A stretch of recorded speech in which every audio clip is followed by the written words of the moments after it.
Hey everyone, today we are starting a very long journey into history. Not exciting, not dramatic, but slow, detailed, and maybe boring. It's the story of one of the greatest empires in human history. The Roman Empire, and how it slowly, painfully, collapsed. So, let's begin. The origins of Rome begin not in glory but in simplicity. Along the banks of the Tiber River, scattered villages of Latins, shepherds, and farmers built homes of wood and clay. These early settlements, founded in the 8th century BCE, were not unique. The hills provided protection. The river provided water and trade routes. Rome's beginning was practical, not dramatic. The myth of Romulus and Remus tells of twin brothers raised by a she-wolf, one killing the other, and a city founded in blood. Tradition places the founding of Rome in 753 BCE. But myth is not history. Archaeology shows villages growing together, merging into a single community on the hills.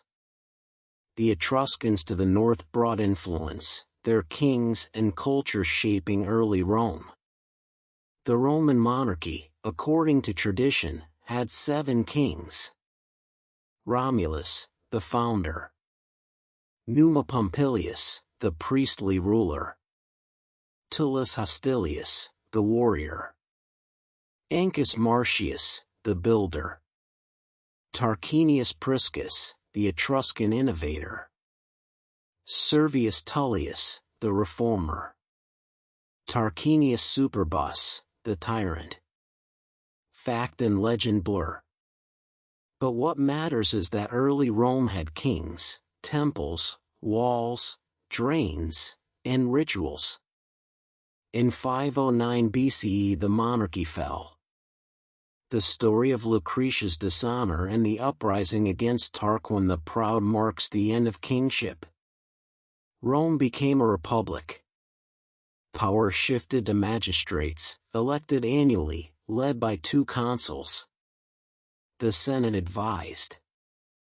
Assemblies voted. The system was aristocratic, dominated by patricians. Plebeians struggled for rights. The conflict of the orders lasted centuries, producing tribunes of the people and written laws in the 12 tables. Rome fought neighbors. The Latin League was subdued. The Sabines, Volsci, Equi, each resisted, each lost. The Samnite Wars tested Rome's resilience. Victory came slowly. By 290 BCE, Rome held central Italy. In the south, Greek colonies resisted with aid from Pyrrhus of Epirus. His costly victories gave rise to the phrase Pyrrhic victory. Yet Rome endured. By 272 BCE, all Italy was under Roman control. Expansion brought Rome into conflict with Carthage. The Punic Wars defined the 3rd and 2nd centuries BCE. The First Punic War, 264 to 241 BCE, was fought over Sicily. Rome built fleets, defeated Carthage, and gained its first province. The Second Punic War, 218 to 201 BCE, brought Hannibal over the Alps. At Trebia, at Trasimene, at Cannae, Rome suffered disaster. But Rome did not yield.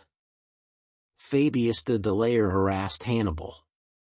Scipio Africanus struck at Carthage, winning at Zama. Carthage was humbled. The Third Punic War, 149 to 146 BCE, ended in destruction. Carthage was burned, its soil cursed, its people enslaved. In the east, Rome fought Macedon, the Seleucids, and Greece. Cynocephaly in 197 BCE, Magnesia in 190 BCE, Pydna in 168 BCE, Rome triumphed. Greece was annexed, though Rome claimed to liberate. By mid-2nd century BCE, Rome ruled the Mediterranean. Wealth and slaves poured into Rome. The elite grew richer. Small farmers lost land. Latifundia spread. Plebeians crowded into the city, unemployed. Tiberius and Gaius Gracchus sought reform. They met violence and death. Politics turned bloody. Generals gained power. Marius reformed the army, giving landless men weapons and hope. Loyalty shifted from Senate to commander. Sulla marched on Rome itself, seizing dictatorship. Precedent was broken. The Republic cracked. Civil wars followed. Pompey, Crassus, Caesar formed the first triumvirate. Caesar conquered Gaul. In 49 BCE he crossed the Rubicon. Civil war began. Caesar triumphed, but in 44 BCE he was assassinated. His death did not restore the Republic. It deepened the chaos. Octavian, Antony, Lepidus formed the second triumvirate. Antony fell to Octavian at Actium in 31 BCE. In 27 BCE Octavian became Augustus. The Republic ended. The Empire began. Augustus stabilized Rome. He reformed administration, created a standing army, and secured borders. The Pax Romana began. For 2 centuries Rome enjoyed relative peace. The empire stretched from Britain to Syria, from the Rhine to the Sahara. Roads linked provinces. Law unified peoples. Latin spread west, Greek east. But cracks grew. Emperors varied, wise, foolish, cruel. Tiberius, suspicious. Caligula, mad. Claudius, scholar. Nero, infamous. The dynasty fell. Civil war in 69 CE ended with Vespasian and the Flavians. The Colosseum rose. The empire endured. The Antonines brought prosperity. Trajan expanded to Dacia and Mesopotamia. Hadrian consolidated, building walls. Marcus Aurelius, philosopher, fought endless wars on the frontier. With his death in 180 CE, stability waned. The 3rd century was crisis. Emperors rose and fell in rapid succession. Armies proclaimed their generals. Civil war was constant. Invasions pressed from Goths, Persians, Alemanni. Plague struck. Economy faltered. Rome nearly collapsed. Diocletian restored order. He divided rule among 4, the Tetrarchy. Reforms stabilized but strained unity. Constantine reunited power, embraced Christianity, and founded Constantinople. The empire shifted eastward. The West weakened. Germanic tribes pressed the frontiers. Visigoths, Vandals, Franks, Huns, all tested Rome. In 410 CE Alaric's Visigoths sacked the city. In 455 CE Vandals plundered again. Provinces slipped away. Britain abandoned. Gaul fractured. Africa lost. In 476 CE, the Western Roman Empire ended. Romulus Augustulus, the last emperor, was deposed. The Eastern Empire, Byzantium, lived on. but the West was gone. Rome's story is long, slow, and filled with both greatness and decline. It began as villages on hills. It rose to master the Mediterranean. It fell under its own weight, weakened by division, pressed by enemies, undone by time. Augustus ruled carefully. From 27 BCE to 14 CE, he established systems that endured. He reduced the size of the army, settling veterans in colonies. He created a permanent treasury, the aerarium militare, to pay soldiers. He reformed taxation, moving from irregular levies to regular assessments on provinces. He repaired temples, sponsored literature, and presented himself as the restorer of tradition. The Senate still met, magistrates were still elected, but power lay in his hands. He accepted titles, princeps, imperator, Augustus. Yet he avoided calling himself king. His rule was stable. The provinces grew quiet. The empire stretched from Spain to Syria, from Gaul to Egypt. Augustus added territory cautiously. In Spain he completed conquest. In the Alps he secured passes. In the Balkans he pushed to the Danube. In the east he negotiated with Parthia, recovering Roman standards lost decades earlier.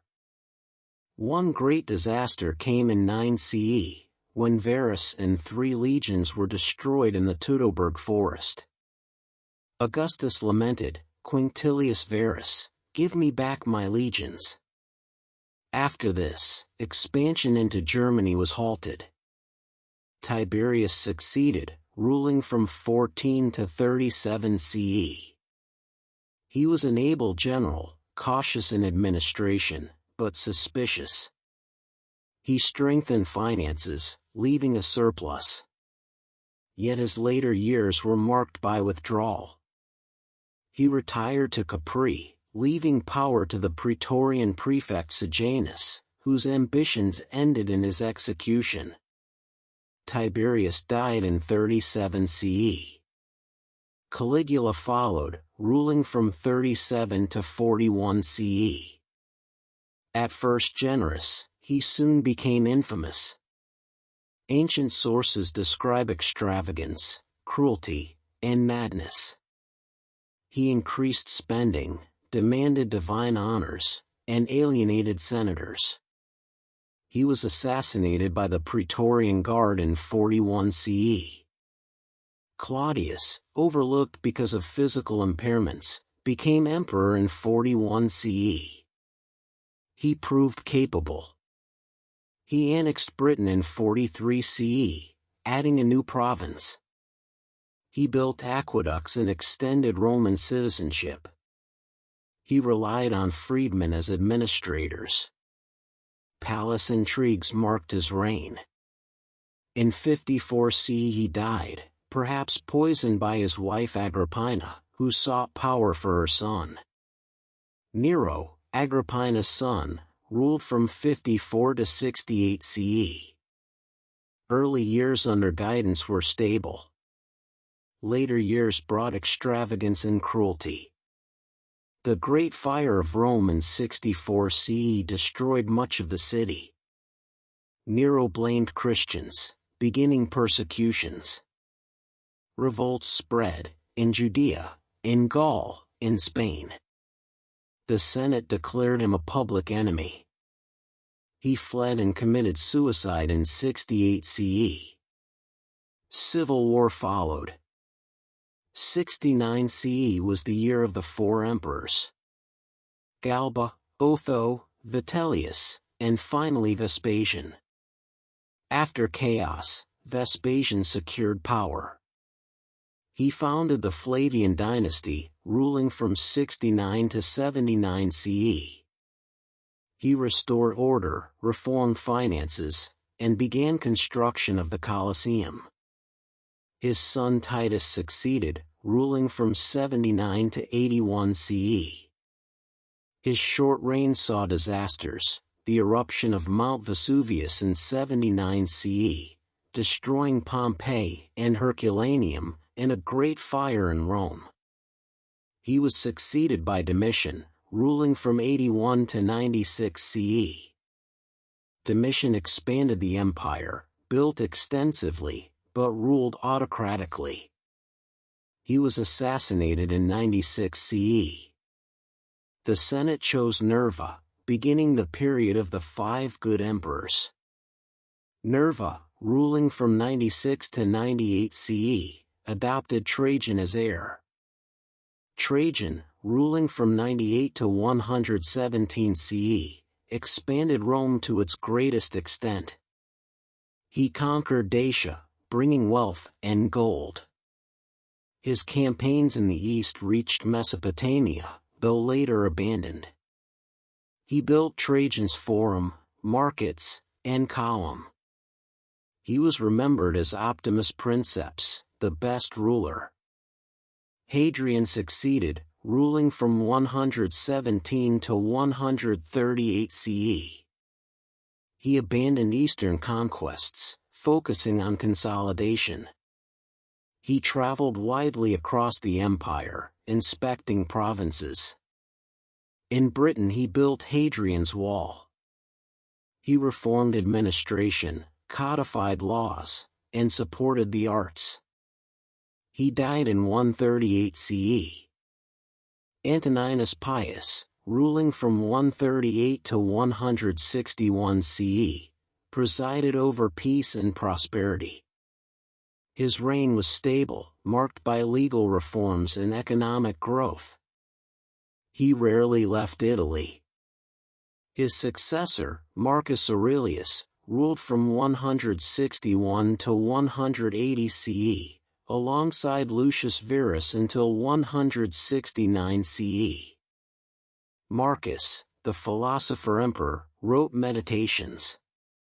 His reign was troubled by wars on the Danube frontier and a devastating plague, the Antonine Plague, which weakened the empire. Commodus, son of Marcus, ruled from 180 to 192 CE. His reign marked decline.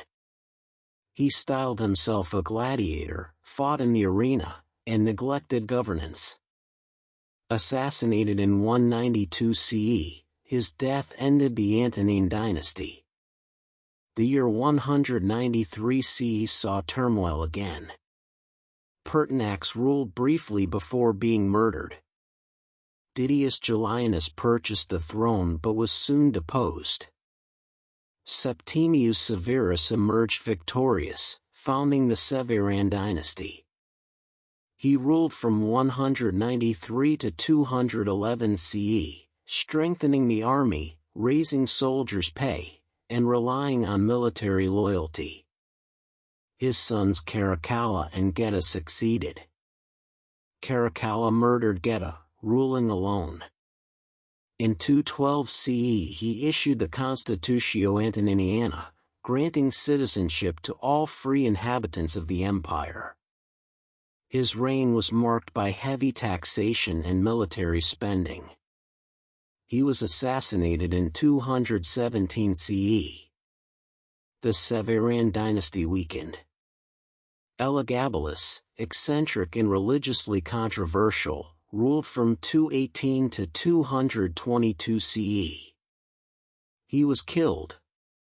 Severus Alexander succeeded, ruling from 222 to 235 CE. His reign ended in mutiny. His death marked the beginning of the 3rd century crisis. From 235 to 284 CE the empire suffered instability. Emperors rose and fell rapidly, often killed by soldiers. Civil wars consumed resources. Invasions struck from Goths, Alemanni, and Persians. The economy declined. Coinage was debased.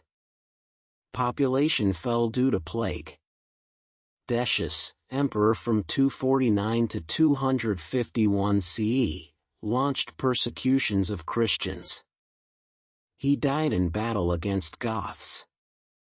Valerian, ruling from 253 to 260 CE, was captured by Persians, a humiliation. Gallienus, his son, ruled until 268 CE, struggling against invasions and rebellions. Aurelian, ruling from 270 to 275 CE, restored the empire, defeating Palmyra under Queen Zenobia and reclaiming lost provinces. He built the Aurelian walls around Rome. He was assassinated. Probus, ruling from 276 to 282 CE, restored order and fought invasions. Diocletian rose in 284 CE, ending the crisis. He restructured government, establishing the Tetrarchy. He divided rule between two senior emperors, Augusti, and two juniors, Caesars. He reformed taxation, strengthened the army, and attempted economic controls. He persecuted Christians severely. His reign brought stability. Diocletian abdicated in 305 CE, retiring to his palace in Dalmatia. His system soon collapsed into civil war. Out of the conflict rose Constantine. In 312 CE he defeated Maxentius at the Battle of the Milvian Bridge, claiming victory under the sign of the Christian God. He legalized Christianity with the Edict of Milan in 313 CE. He founded a new capital, Constantinople, dedicated in 330 CE. The empire now had two centers, Rome in the west and Constantinople in the east. Constantine ruled from 306 to 337 CE. His reign was transformative.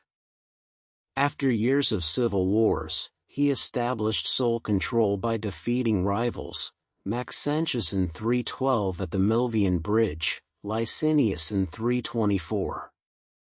His victory brought unity. He attributed success to the Christian God, adopting the labarum, a standard bearing the Chi-Rho.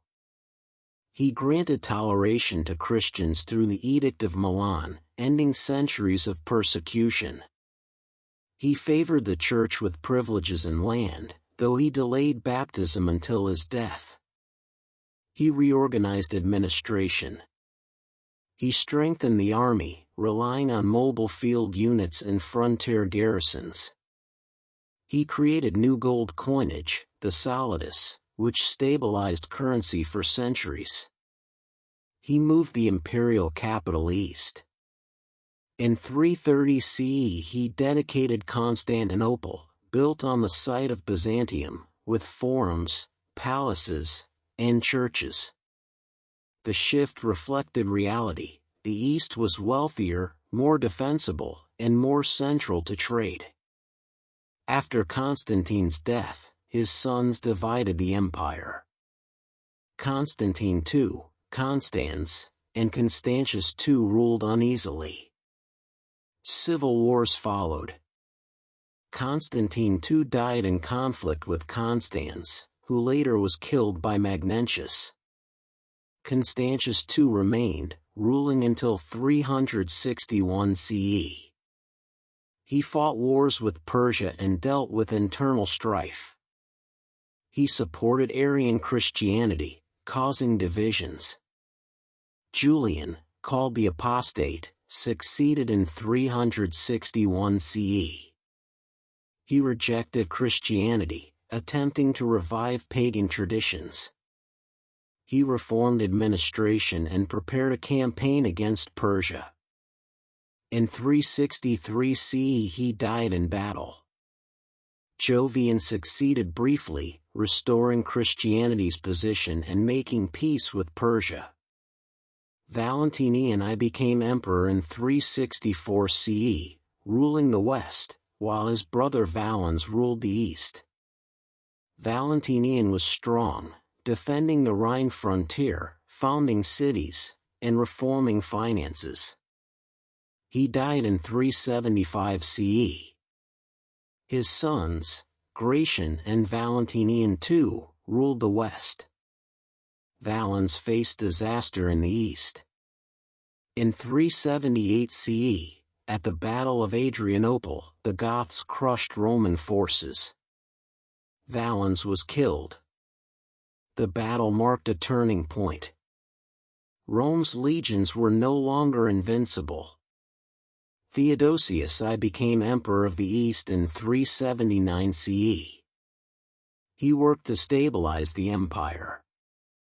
He settled Goths within Roman territory as federates, allies bound to provide military service. In 380 CE he issued the Edict of Thessalonica, making Nicene Christianity the state religion. Pagan temples were closed, sacrifices banned. Christianity became central to Roman identity. Theodosius defeated rivals, uniting East and West. At the Battle of the Frigidus in 394 CE he secured sole rule. He died in 395 CE, the last emperor to govern both halves. His sons Arcadius and Honorius inherited East and West, dividing the empire permanently.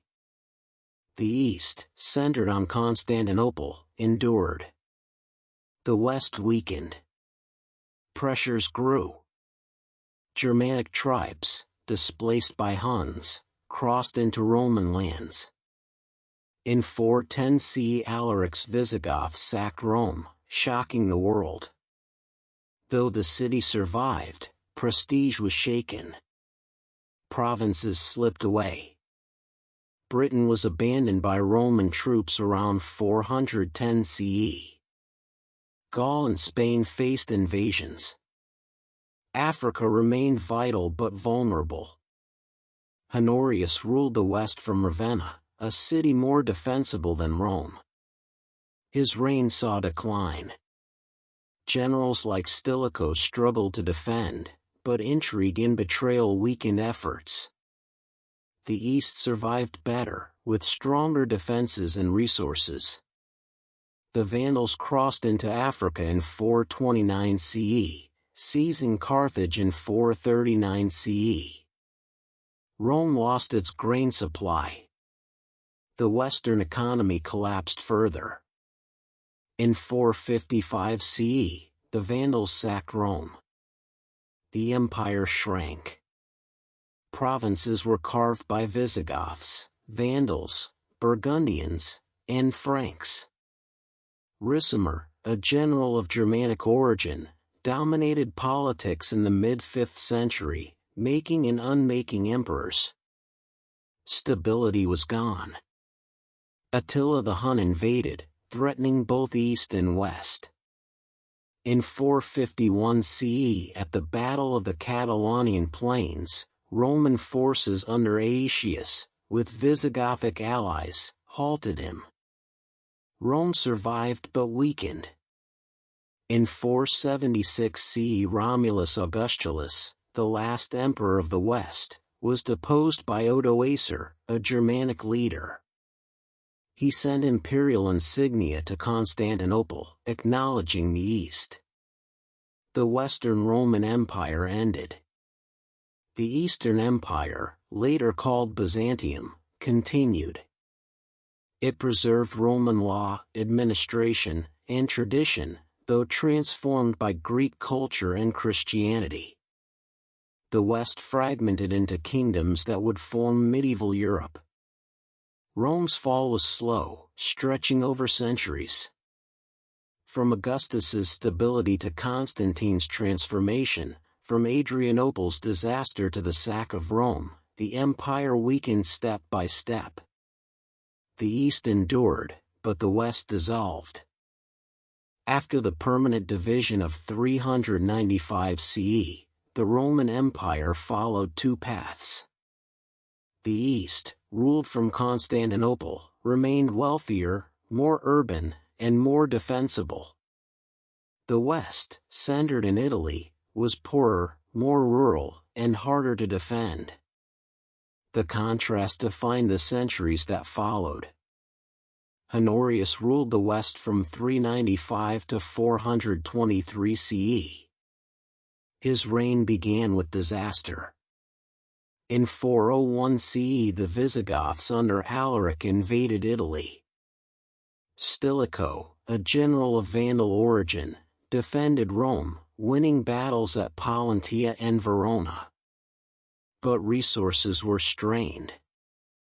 In 408 CE, Stilicho was executed, accused of treason.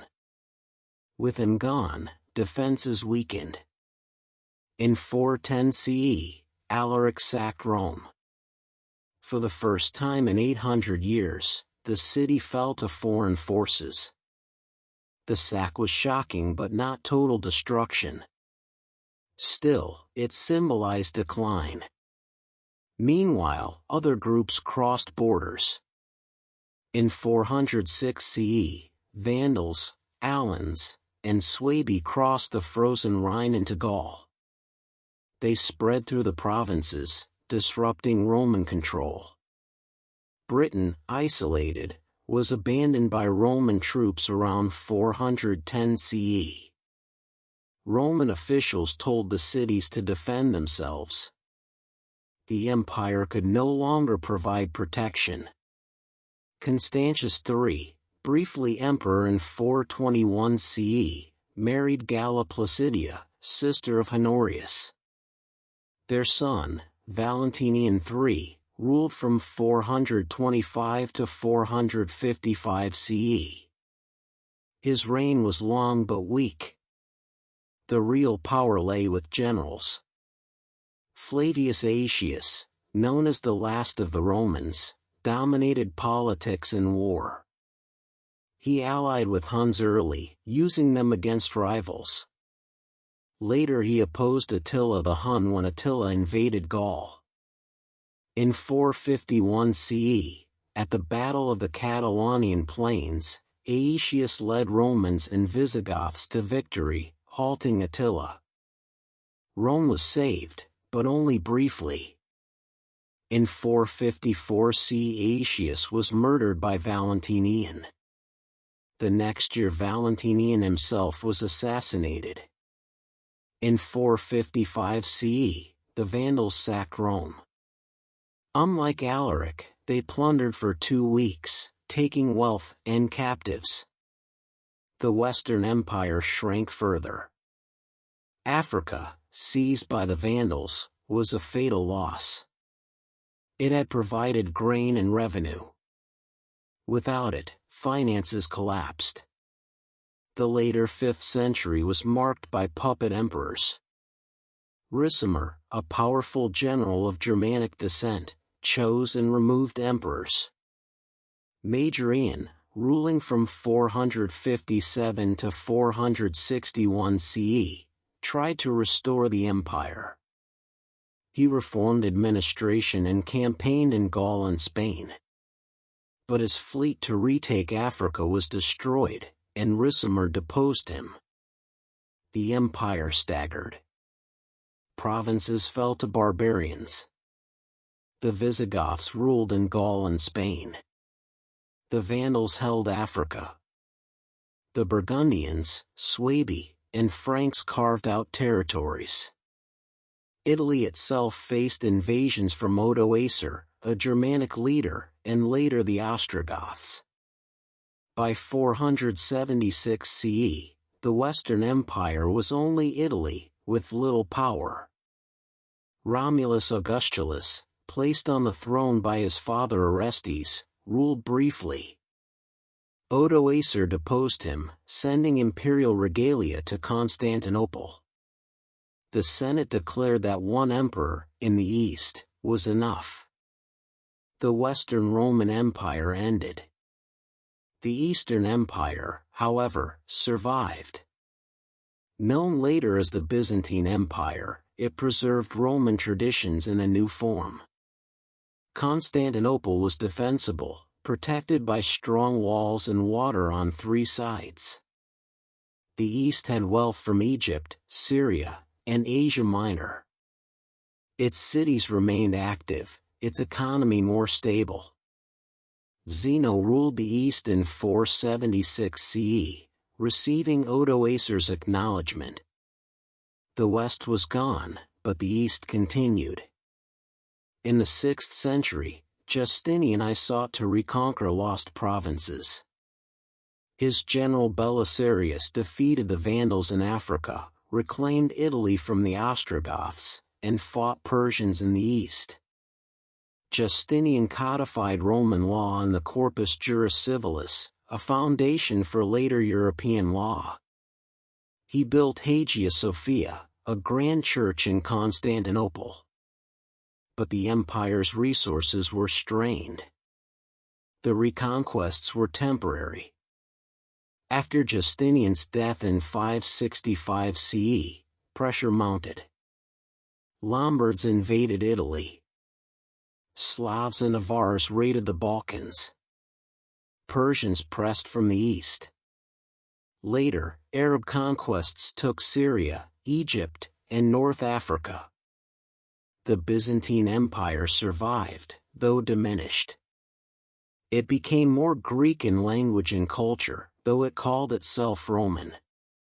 It endured for 1,000 years more, until 1453 CE, when Constantinople fell to the Ottomans.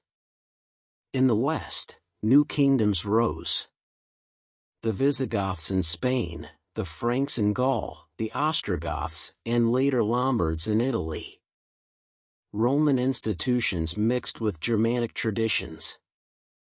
Latin evolved into Romance languages. The Catholic Church, based in Rome, preserved learning and authority. The legacy of Rome lived on, though the empire itself had fallen. The decline of the West was not a sudden collapse but a long erosion. Economic weakness, reliance on mercenaries, political instability, and external pressure all contributed. The East adapted and survived. The West fragmented and transformed. Rome's story, from villages on the Tiber to empire, from glory to fall, is vast. It is slow, repetitive, and filled with decline as much as rise. The fall of the Western Empire in 476 was only one stage. The Eastern Empire lived on. But the old unity was gone. After the fall of the Western Roman Empire in 476 CE, the Eastern Roman Empire remained. It called itself Basiliae Romaean, the Empire of the Romans. Later ages would call it the Byzantine Empire, but to its people it was always Rome. The Emperor Zeno ruled at the time of the Western collapse.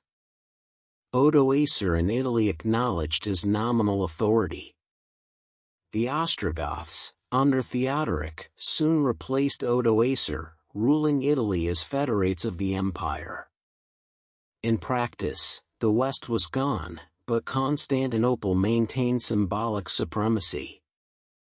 Anastasius I, emperor from 491 to 518 CE, reformed finances, introduced a stable coinage, and strengthened defenses. His long reign brought order. His successors, Justin I and Justinian I, transformed the empire. Justinian I, ruling from 527 to 565 CE, sought to restore Roman greatness. His reign was ambitious. He codified law in the Corpus Juris Civilis, a monumental collection that preserved Roman legal thought. He built Hagia Sophia, the grand church of Constantinople, with its vast dome and glittering mosaics. His general Belisarius reconquered much of the West.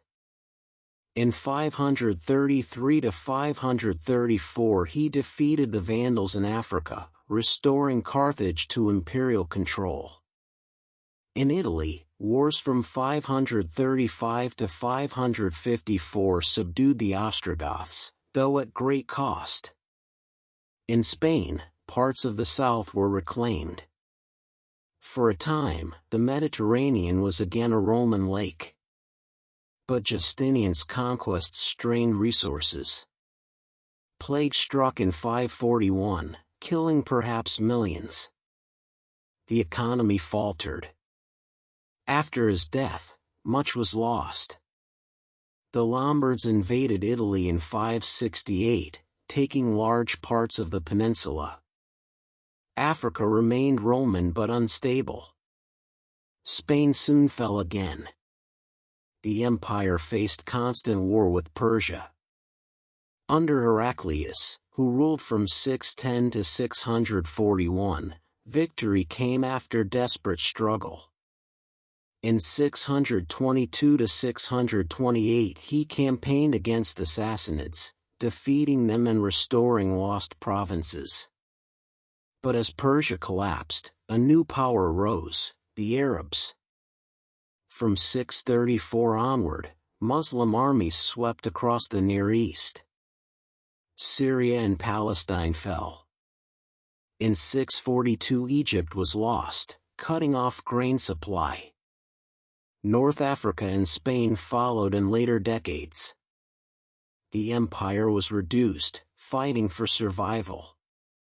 Constantinople itself was besieged in 674 to 678 and again in 717 to 718.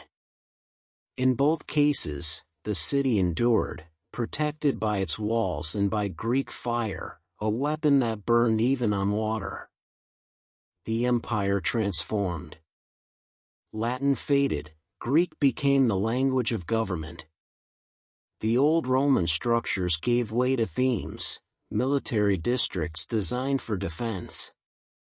Emperors were often generals, rising by force. The empire shrank, but it survived.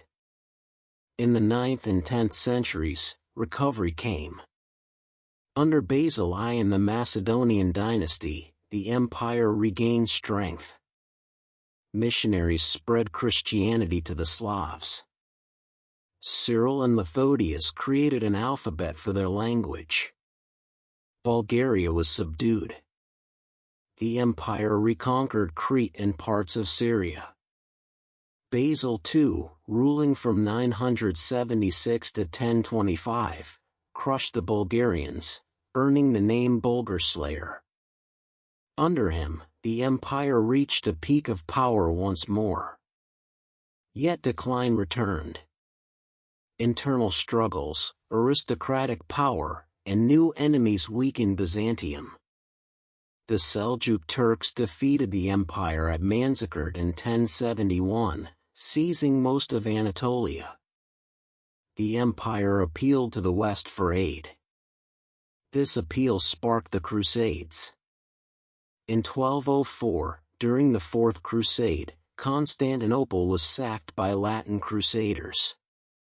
The city was looted, its treasures carried to the west. A Latin empire was established, while remnants of Byzantium survived in Nicaea, Trebizond, and Epirus. In 1261 the Byzantines recaptured Constantinople under Michael VIII, but the empire was diminished. For 2 more centuries, Byzantium survived, weakened and surrounded. The Ottomans advanced steadily. On May 29, 1453, Constantinople fell to Mehmed II. The Byzantine Empire ended. The Roman Empire, in its eastern form, had lasted more than 1,000 years beyond the fall of the West. Rome's legacy endured in law, in Christianity, in architecture, in culture. But the empire itself was gone. What began as villages by the Tiber ended as a city besieged by cannon. After the recovery of Constantinople in 1261 by Michael VIII Palaiologos, the Byzantine Empire was restored but weakened. The city was scarred from the Latin occupation. The empire's territory was small compared to its past. In Asia Minor, the Turks expanded. In the Balkans, rising powers challenged Byzantine authority. The empire was no longer the great Rome of old but a state fighting for survival. Michael VIII re-established Orthodox control, but his policies created enemies. The union of the churches he attempted with Rome in 1274 was unpopular. His successors struggled.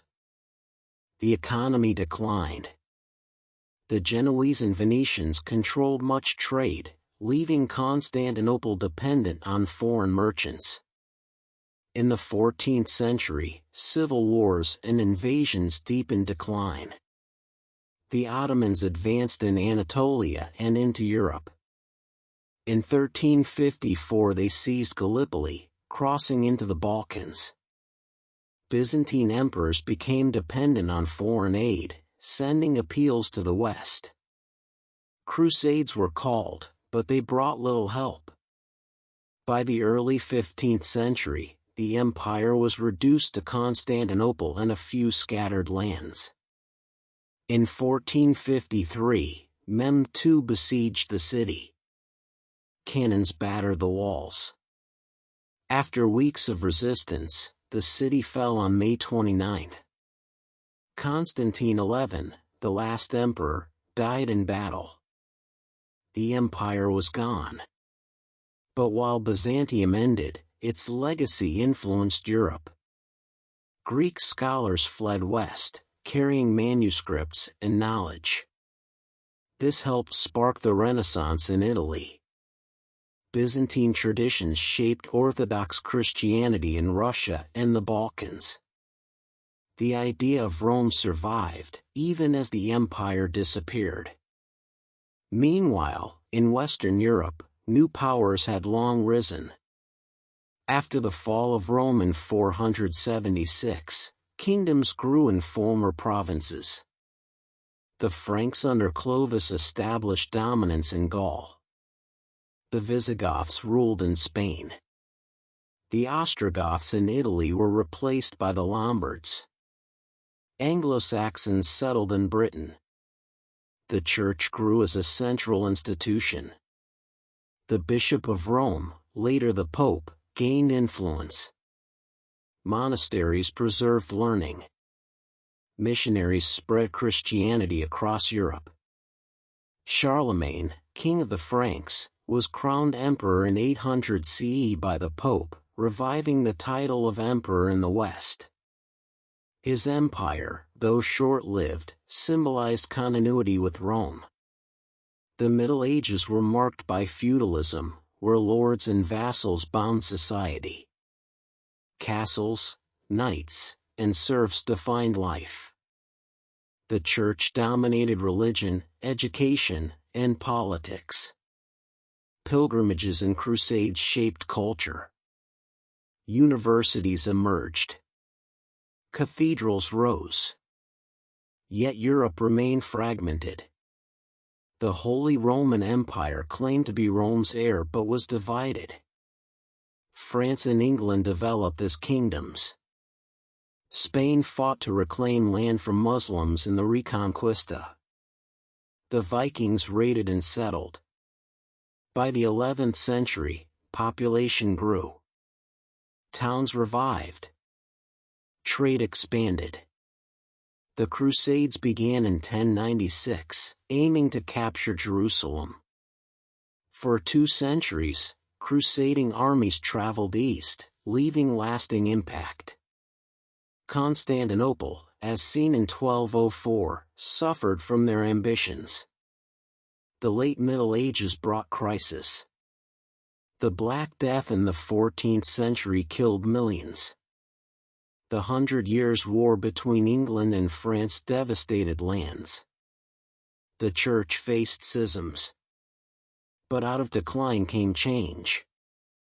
The Renaissance, beginning in Italy, revived classical learning. Art, science, and literature flourished. The fall of Constantinople in 1453 symbolized the end of medieval Rome and the beginning of a new age.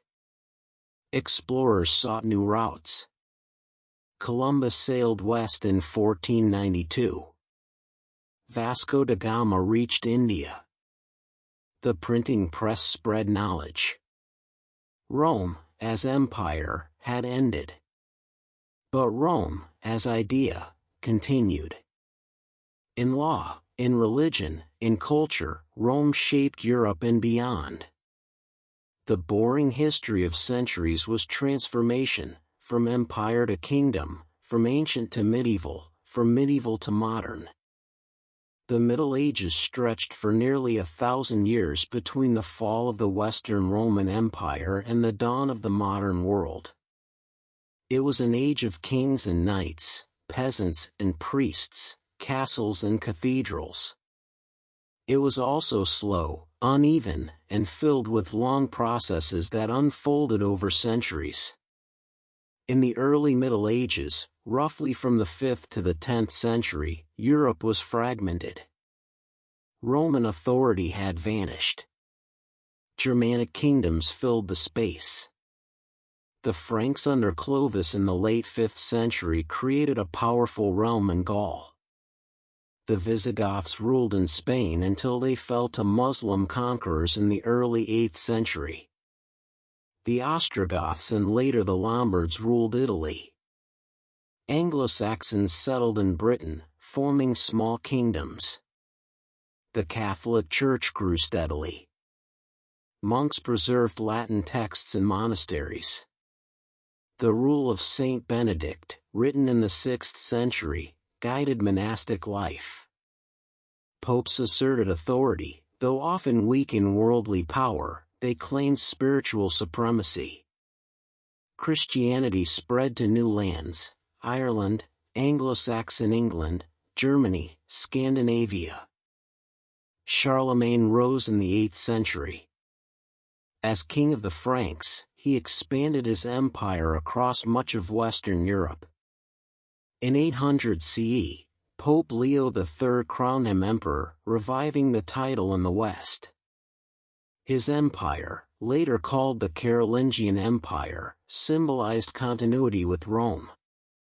But after his death in 814, it fragmented among heirs. From it emerged the beginnings of France and Germany. The 9th and 10th centuries saw waves of invasions. Vikings from Scandinavia raided coasts and rivers, settling in places like Normandy in England. Magyars invaded from the east, settling in Hungary. Muslims raided the Mediterranean. Europe struggled, local lords built castles, peasants sought protection, and feudal society formed. Feudalism structured life. Lords granted land to vassals in return for service. Serfs worked the land, bound to estates. Knights trained for war, swearing loyalty to lords. Castles dotted landscapes. Society was layered, slow, and bound by tradition. The High Middle Ages, from the 11th to the 13th centuries, brought growth. Population expanded. Agriculture improved with new plows and the three-field system. Towns revived, markets grew, and trade networks expanded. Guilds organized craftsmen. Cathedrals rose in Romanesque and then Gothic style, with soaring arches and stained glass. Universities appeared in Bologna, Paris, Oxford. Scholastic philosophers like Thomas Aquinas blended faith with reason. The Church dominated life. The papacy grew in authority, clashing with emperors in the investiture controversy. Monastic reform movements like Cluny and Citeaux renewed religious life. Pilgrimages to Santiago, Canterbury, and Rome drew travelers. The Crusades began in 1096. Pope Urban II called for holy war to recover Jerusalem from Muslim rule. Armies marched east, capturing the city in 1099. Crusader states were founded. For 2 centuries, Crusades continued, sometimes to the Holy Land, sometimes against heretics in Europe, sometimes against Muslims in Spain. They shaped East and West, bringing contact, trade, and conflict. In the 13th century, Europe saw prosperity but also challenges. The Mongols invaded, reaching as far as Hungary and Poland. The papacy reached height under Innocent III but later declined. Heresies spread, and the Inquisition was created to combat them. The late Middle Ages, from the 14th to the 15th centuries, were marked by crisis. The Black Death swept through Europe in 1347 to 1351, killing perhaps a third of the population. Fields lay empty, towns depopulated, labor shortages changed society. The 100 Years' War between England and France, from 1337 to 1453, brought devastation, shifting armies, and the rise of national identity. Joan of Arc appeared, a peasant girl who inspired France, before being executed in 1431. The papacy weakened. The Great Schism saw rival popes in Rome and Avignon.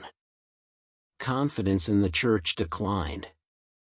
Peasant revolts broke out, as in England in 1381. Yet even amid crisis, change came. Trade revived with Italy leading. The Medici family rose in Florence. Art, inspired by classical models, flourished. Petrarch and Dante wrote. By the 15th century, the Renaissance was beginning. The Middle Ages slowly gave way to a new age. Rome's legacy endured through it all. Latin was the language of scholars in the Church. Roman law influenced kings and courts. Roman roads still marked landscapes. Though the empire was gone, its memory shaped medieval identity. The Middle Ages were long, slow, and repetitive. Kingdoms rose and fell, but life for most remained bound to land and tradition. Change was gradual, spread over centuries, often unnoticed at the time. The Renaissance marked a slow but powerful shift in European history. It was not sudden, it began gradually in the 14th century and spread over centuries. The word itself means rebirth. It was a rebirth of classical knowledge, art, and learning, drawn from the heritage of Greece and Rome. In Italy, city-states such as Florence, Venice, and Milan became centers of culture. Florence, under the Medici family, supported artists, writers, and scholars. Humanism developed, an intellectual movement focusing on classical texts and human potential. Petrarch studied ancient manuscripts, Dante wrote the Divine Comedy, Boccaccio produced the Decameron. Art changed. Giotto's frescoes showed emotion and perspective. Brunelleschi discovered linear perspective, transforming painting and architecture. Masaccio, Donatello, and later Leonardo da Vinci and Michelangelo advanced realism. Their works combined classical ideals with observation of nature. The dome of Florence Cathedral, built by Brunelleschi, symbolized new achievement. In the 15th century, the printing press, invented by Gutenberg around 1450, spread knowledge. Books became more available. The Bible was printed, along with classical works, law, and science. Literacy grew. Ideas circulated faster than ever before. Meanwhile, exploration expanded horizons. Portugal, under Prince Henry the Navigator, sent ships down the coast of Africa. In 1488 Bartholomew Dias reached the Cape of Good Hope. In 1498 Vasco da Gama reached India. Spain sponsored Columbus, who sailed west in 1492 and reached the Americas. The voyages of Cabot, Magellan, and others followed. A global age began. The 16th century brought the Reformation. In 1517 Martin Luther published his 95 Theses, criticizing indulgences and papal authority. The movement spread across Germany and beyond. Luther translated the Bible into German. Other reformers followed, Zwingli in Switzerland, Calvin in Geneva, Knox in Scotland. Protestantism divided Europe. The Catholic Church responded with the Counter-Reformation. The Council of Trent, 1545–1563, reformed doctrine and practice. New religious orders, such as the Jesuits, spread Catholic faith. Conflict erupted in wars of religion. In France, civil wars raged. In Germany, the 30 Years' War from 1618 to 1648 devastated lands. Religion and politics intertwined. Science advanced. Copernicus proposed a heliocentric universe in 1543. Galileo observed the heavens with a telescope. Kepler described planetary motion. Newton, later in the 17th century, formulated laws of motion and gravity. The scientific revolution transformed understanding. Knowledge moved from tradition to observation and experiment. In politics, states grew stronger. Monarchies in France, Spain, and England centralized power. The Tudors ruled England, culminating in Elizabeth I, who reigned from 1558 to 1603. Spain, under Ferdinand and Isabella, unified and expanded overseas. France strengthened under the Valois and later the Bourbons. Economy shifted. Trade expanded globally. Silver from the Americas flowed into Spain. Sugar plantations grew in the Caribbean. Slavery expanded, as Africans were transported across the Atlantic. The Columbian Exchange transformed diets. Potatoes, maize, and tomatoes spread to Europe, while wheat, horses, and cattle went to the Americas. Art and culture flourished. Shakespeare wrote plays in England. Cervantes wrote Don Quixote in Spain. In painting, Titian, Raphael, and later Caravaggio and Rembrandt created masterpieces. Music evolved with composers like Palestrina and later Bach and Handel. By the 17th century, Europe was transformed. Wars of religion shaped politics. The Peace of Westphalia in 1648 ended the 30 Years' War, recognizing state sovereignty. Absolute monarchies rose, such as Louis XIV in France. Parliament strengthened in England, leading to the English Civil War and the Glorious Revolution. The Renaissance, Reformation, and scientific revolution together reshaped Europe. From medieval tradition came modernity. From small kingdoms came nation-states. From old beliefs came new science. From local trade came global empires. The changes were gradual, stretched over centuries. The boring detail of history is that transformation is slow. Yet by 1700, Europe had entered a new age, modern, global, and different from the medieval world.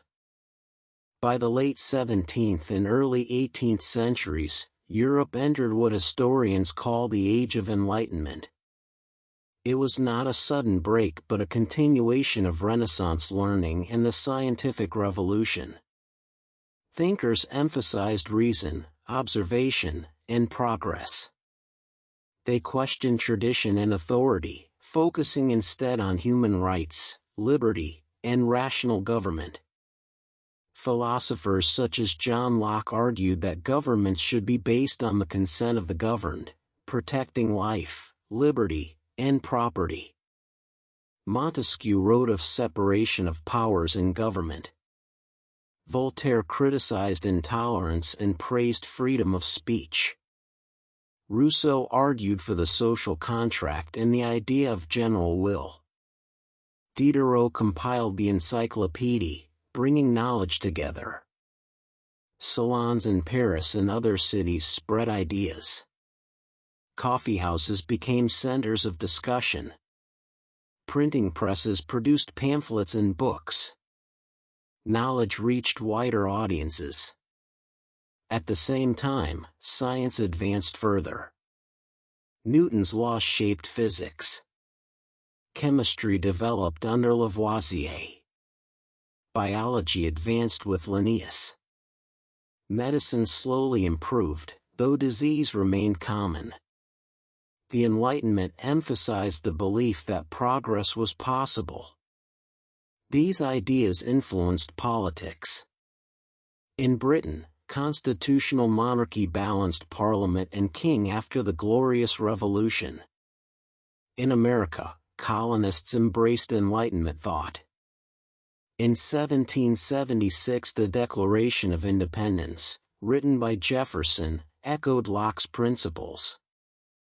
The American Revolution created a new nation based on republican ideals. In France, discontent grew. The monarchy was burdened by debt, society was divided by privilege, and Enlightenment ideas spread. In 1789 the French Revolution began. The Estates General met, the Bastille fell, and the National Assembly declared rights. The old order collapsed. Kings were executed, wars erupted, and the revolution radicalized. Out of chaos rose Napoleon Bonaparte. Napoleon dominated Europe in the early 19th century. His army spread revolutionary ideals, but his empire collapsed after defeats in Russia and at Waterloo in 1815. The Congress of Vienna restored monarchies but could not erase change. Nationalism and liberalism spread. Meanwhile, the Industrial Revolution transformed economies. Beginning in Britain in the late 18th century, new machines powered by steam revolutionized production. Textile mills, coal mines, and ironworks expanded. Railways and steamships transformed transport. Urbanization increased as people moved to cities. Industry spread to Europe and America. Factories replaced workshops. Mass production replaced handcraft. The pace of life quickened. Wealth increased for some, but workers faced long hours, low wages, and harsh conditions. Child labor was common. Slums grew in cities. Reform movements demanded change. Economics shifted. Adam Smith in The Wealth of Nations, 1776, described markets and capitalism. Trade expanded globally. Colonial empires grew. Britain dominated India. France, the Netherlands, Spain, and Portugal held overseas territories. Later, new powers like Germany and the United States entered. Society changed. The middle class expanded. Education spread. Newspapers circulated widely. Political revolutions inspired reform. In 1848 revolutions erupted across Europe, demanding constitutions and rights. Many failed, but the ideas endured. Nationalism reshaped states. Italy unified under Cavour and Garibaldi by 1871. Germany unified under Bismarck in the same year. Old empires like Austria and the Ottomans struggled with nationalist movements. Science and technology advanced. Darwin published On the Origin of Species in 1859, proposing evolution. Pasteur developed germ theory. Electricity began to transform life. By the late 19th century, telegraphs, light bulbs, and new machines reshaped society. Imperialism expanded. European powers colonized Africa in the late 19th century, dividing the continent. Asia was drawn into global trade. The United States expanded westward and overseas. Japan modernized after the Meiji Restoration. The world became interconnected, though often through domination and conflict. The 19th century was also an age of ideology. Liberalism, conservatism, socialism, and nationalism competed. Marx and Engels published the Communist Manifesto in 1848, calling for workers to unite. Labor movements grew. Strikes and unions demanded rights. Some reforms were won: shorter hours, education, limited suffrage. By 1900 the world had changed beyond recognition from medieval times. Cities were vast. Industry dominated. Empires spanned continents. Science advanced rapidly. Yet tensions grew. National rivalries, class conflict, and imperial competition pointed to future conflict. The Enlightenment had inspired revolutions.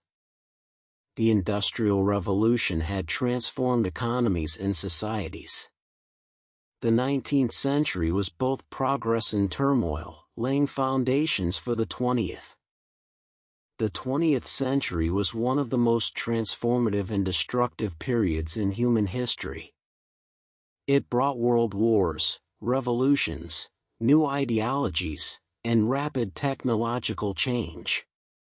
It also carried the legacy of centuries of slow developments, nationalism, industrialization, imperial rivalry, that now converged into global conflict. The century began with Europe at its height. Britain controlled vast colonies. France, Germany, Russia, and Austria-Hungary were great powers.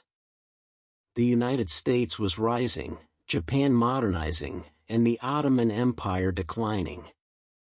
Industrialization had created wealth but also tension. Alliances bound nations together, but also divided them into rival camps. In 1914, war broke out. The assassination of Archduke Franz Ferdinand in Sarajevo set off a chain of events.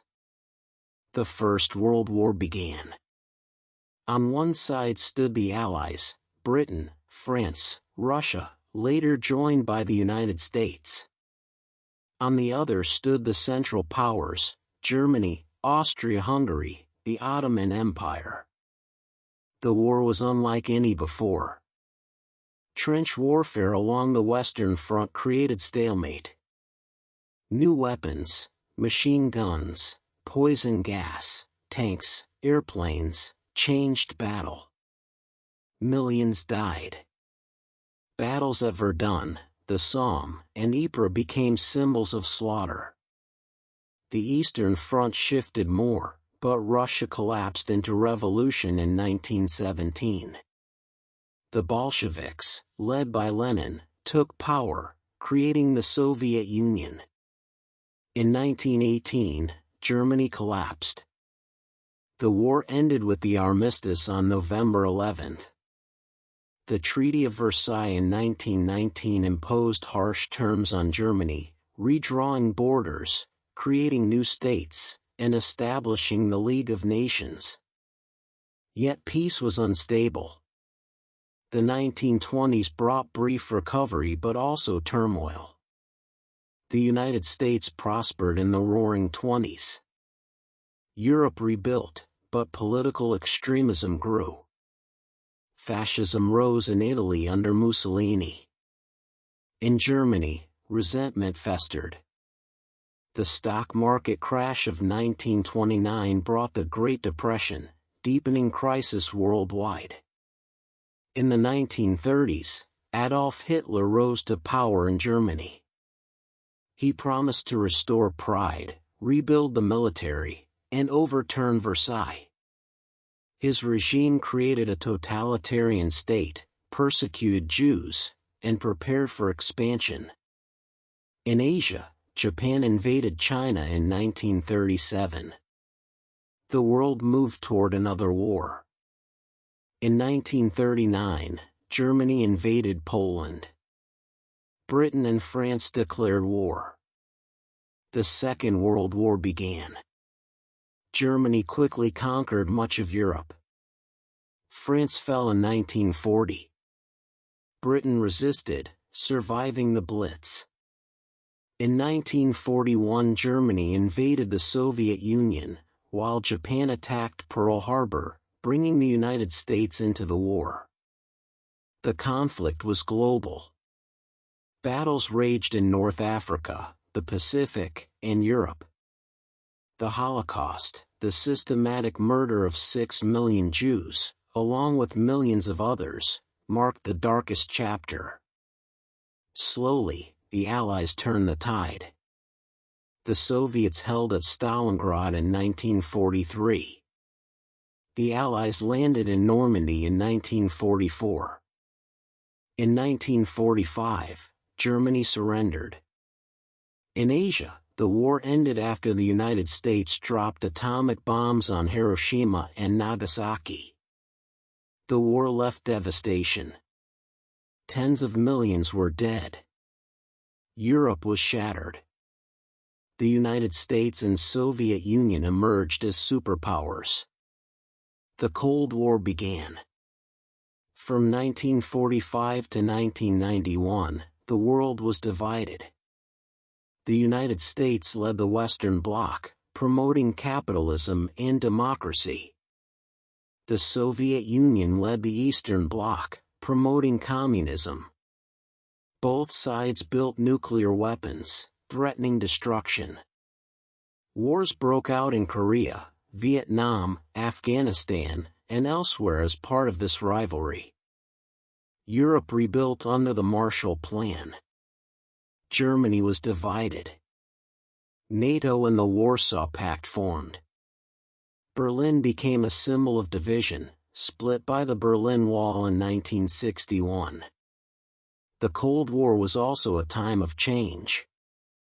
Decolonization swept Africa and Asia. India gained independence in 1947. Dozens of nations emerged from colonial rule. The United Nations became a global forum. Civil rights movements challenged inequality. In the United States, leaders like Martin Luther King Jr. fought for racial justice. Feminist movements advanced women's rights. Protest movements opposed wars and demanded change. Technology transformed life. Computers emerged. Space exploration reached new heights. In 1969, humans landed on the moon. Television, airplanes, and later the Internet reshaped society. Medicine advanced with vaccines and new treatments. By the 1980s, the Soviet Union weakened. Economic stagnation, political reform, and resistance in Eastern Europe eroded its power. In 1989, the Berlin Wall fell.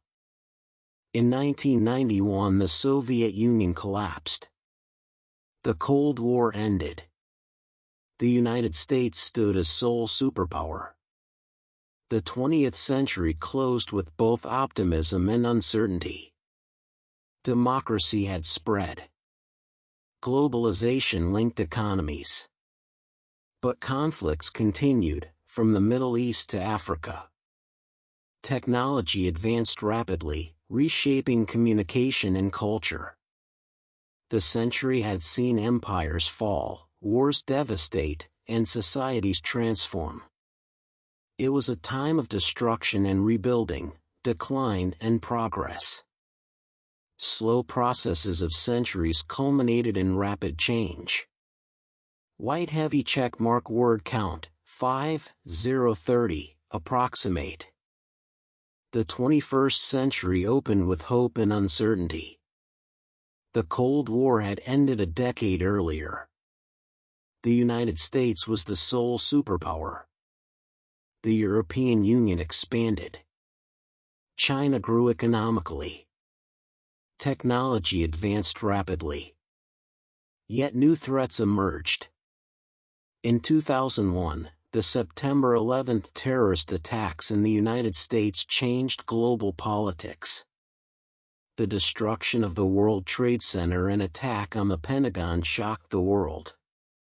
The U.S. declared a war on terror. It invaded Afghanistan to remove the Taliban, who had sheltered al-Qaeda. In 2003, the U.S. and allies invaded Iraq, overthrowing Saddam Hussein. These wars dragged on for years, with heavy costs. Globalization accelerated. Trade and finance connected nations. China became the world's manufacturing hub, joining the World Trade Organization in 2001. Digital technology spread. The Internet expanded. Social media emerged, transforming communication. Mobile phones became global. The 2008 financial crisis shook economies worldwide. Banks collapsed. Housing markets failed. Governments intervened to prevent depression. Recovery was uneven. Inequality widened. Populist politics rose in many nations. Climate change became a central issue. Scientific consensus pointed to rising temperatures, melting ice, and extreme weather. International agreements such as the Paris Agreement of 2015 sought to reduce emissions. Still, progress was slow. The Arab Spring began in 2010. Protests spread across the Middle East and North Africa. Governments fell in Tunisia, Egypt, and Libya. Syria descended into civil war. Hope for democracy faded as conflict and repression returned. Millions were displaced. China rose as a global power. Its economy grew rapidly. It invested in infrastructure, technology, and military strength. The Belt and Road Initiative expanded influence. Tensions grew with the United States over trade and geopolitics. Europe faced challenges. The European Union expanded but struggled with crises. The Eurozone debt crisis shook Greece, Spain, and Italy. The United Kingdom voted to leave the EU in 2016, an event called Brexit. In 2020, the COVID-19 pandemic spread worldwide. Originating in China, the virus disrupted economies, societies, and travel. Millions died. Lockdowns, vaccines, and restrictions marked daily life. The pandemic exposed weaknesses in health systems and deepened inequality. Technology advanced further. Artificial intelligence, robotics, and biotechnology grew. Space exploration revived, with private companies launching rockets. Social media shaped politics, spreading both information and misinformation. The United States remained powerful but faced polarization. The 2016 election of Donald Trump marked deep division. The 2020 election of Joe Biden continued debates. Social movements like Black Lives Matter demanded justice. Russia reasserted itself. In 2014 it annexed Crimea from Ukraine. In 2022 it launched a full-scale invasion of Ukraine, sparking the largest European war since 1945. The West imposed sanctions. NATO expanded. The conflict reshaped global politics. In Asia, India grew as a major power. Japan and South Korea remained advanced economies. North Korea pursued nuclear weapons. The Pacific region became a center of competition. Africa and Latin America faced mixed fortunes. Growth was uneven. Corruption and conflict remained, but technology and urbanization advanced. Brazil, Nigeria, and South Africa played larger roles. Climate challenges grew sharper. Floods, droughts, and fires spread. Nations debated policies. Renewable energy expanded, but fossil fuels still dominated. The future remained uncertain. By the 2020s, the world was interconnected but divided. Globalization linked trade and culture, yet nationalism rose. Technology connected billions, yet misinformation spread. Wealth increased for some, but inequality widened. The 21st century so far has been an age of acceleration. Change is constant. Crises arrive quickly. Solutions take time.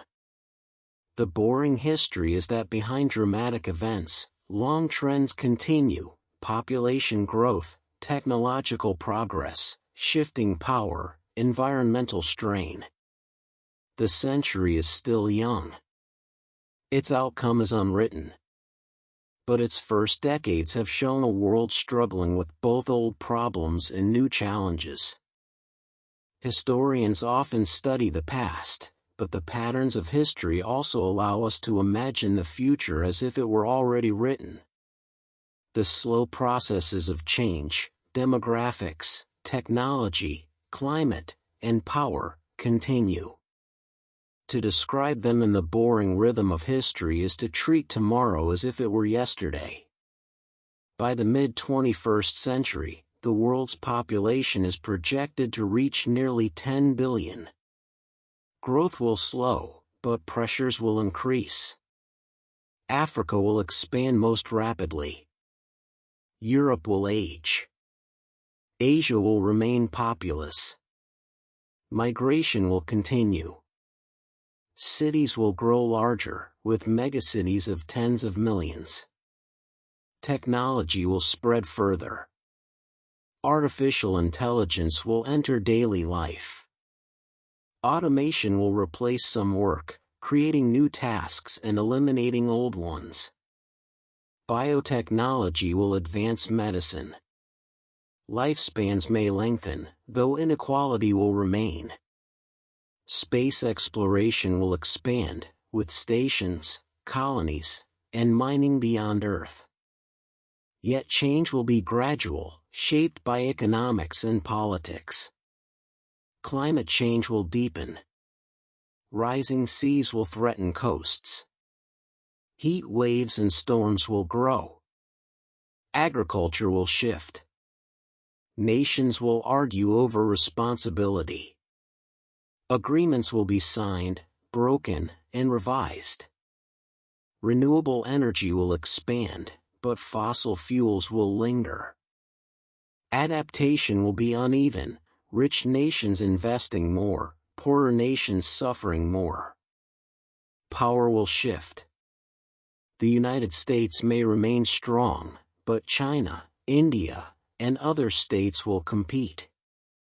Alliances will change. Africa may emerge as a center of growth. Europe may struggle with unity. Regional conflicts will flare.